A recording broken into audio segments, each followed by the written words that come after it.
Hey guys, welcome back to the Pop channel. What we have for you this week is that we're gonna play a deck that uses Progenitor Bardogs, the BCC Gotenks, and Videl. I think a lot of you have already known, if you are in this scene, you already know this combo where it's really abusive, very high cut draw. Not just cut draw, you draw the cuts that you want with BCC Gotenks. The problem with those decks I have is that these cuts are so good during your turn. That's something that is undeniable, but it's also very difficult to defend them because they are in rest mode. Like Gotenks is just a 10k, and then Videl it's a 5k, so it's just so difficult to defend them when your opponent wants to take him out. So basically they are good for one use, right? Unless you want to Nimbus it, then okay, maybe you might save 1 or 2 cards or waste your hand size to protect them. So what we're gonna do is, I've been doing a little bit of thought. I said, hey, you know what this deck really needs? It needs a babysitter. So this week we're gonna talk about my deck profile, the Galactic Babysitter, the Galactic Mama, and yeah, excited to bring you this one, guys. So see you after the short intro.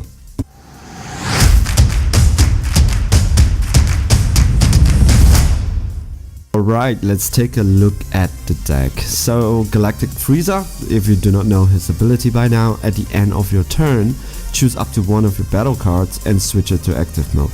No energy restriction, so just pick one.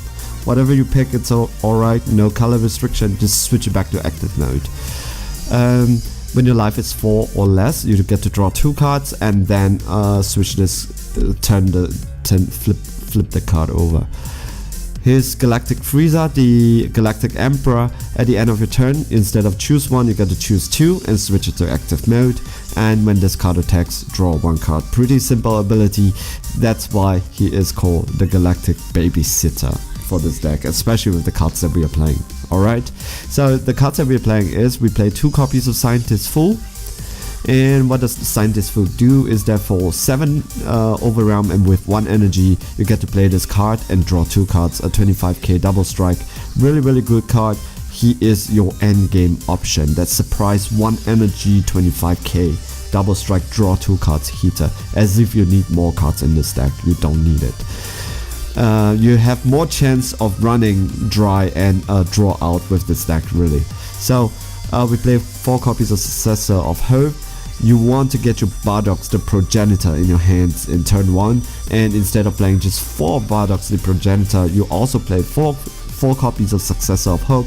You don't need energy because when you draw either one of them, you have them in turn 1. So what he does is, for 0 energy, you get to choose 1 lineage with energy 5 or less and swap and add it to your hand. So this guy and this guy is the guy that you need. Alright, and we play 4 copies of Bardogs the Progenitor. I think you already know what it is. It's a swap 2. When you play this card, choose 1 card in your life and add it to your hand. It's mandatory. So what you want to do here is that he has 2 functions here. At the start, he helps you to take your life, so you could get the card draws and so that you can awaken. And the second function, the first function, 3 functions. Alright, the first one, it helps you with the drawing of cards to help you to self-awaken. Second function, it helps you to do the swap into a Goten. Goten is your primary target. This is your secondary target, because when you tap her, you want to give Gotenks that 5 so that you could swing at the leader when the other person's leader gets awakened. Alright, so that's what you want to do with this deck. And after you are awakened, your option is this guy, because he is essentially a Bardogs, but which is searchable by Successor of Hope. But what he does is that adoptive, he does not help you to take 1 life. Oh, there are messages. So he does not take 1 life. So when you have this guy on the field and you are already awakened, use him instead. Alright, and we play 3 copies of Roshi. This is your negate. Just for 1 energy, you negate the attack and play this card. We play 4 copies of Flying Nimbus. This one will save your life because you negate the attack, you place 1 yellow card. With the amount of card draws that you have, you really don't care. You have that yellow card in your hands. put it into drop area. If you do so, your opponent can only attack one more time with a battle card for the duration of the turn. Also, your opponent can attack with his leader card. So when your opponent make that mistake to attack you with their leader card first, nimbus it, because your opponent will have just one more attack to go. So we play 4 copies of Planet Vegeta. Planet Vegeta, at the end of your turn, you get to switch all great apes in your battle area to active mode. This is really abusive, especially in this Galactic Mama deck, alright?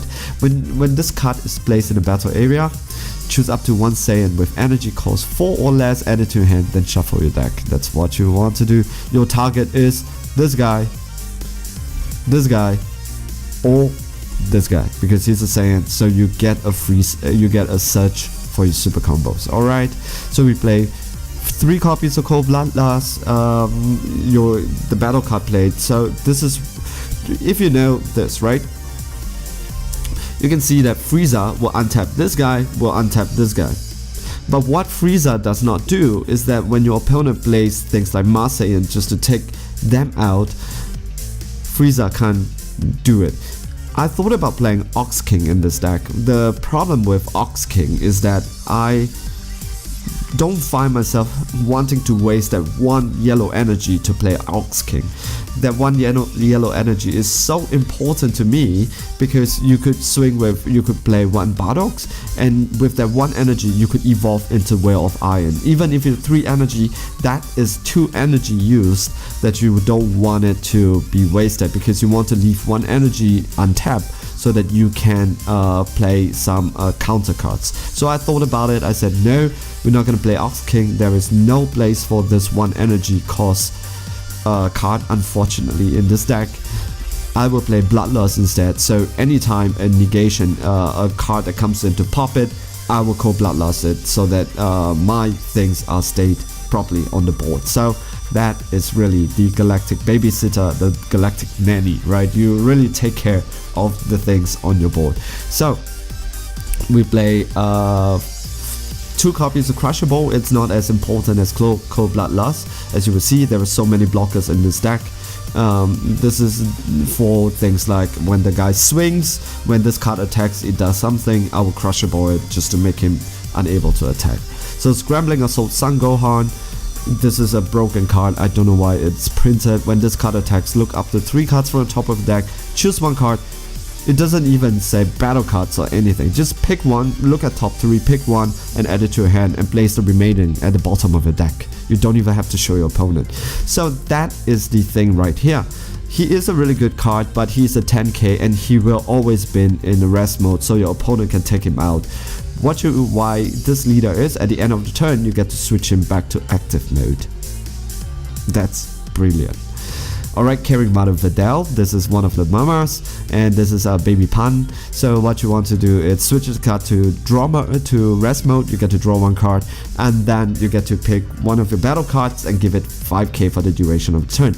I've said this would be your target, especially if their leader is awakened, so that you can hit their leader at the same time. We play 4 copies of this super combo. Why not the Doria, just to fit the team? The reason is this is searchable via Planet Vegeta. We play 4 copies of Gin, Family of Justice. She's a free blocker if Bardox or the apes, because this is also Bardox. It's on the board. So when you play him, play her, so that you get a free blocker. So we play 2 copies of Prodigal Dynasty Sun Gotenks. The reason why it's because when your Bardox is attacked or your Gin is attacked, when they attack with something like 10k or 15k, right?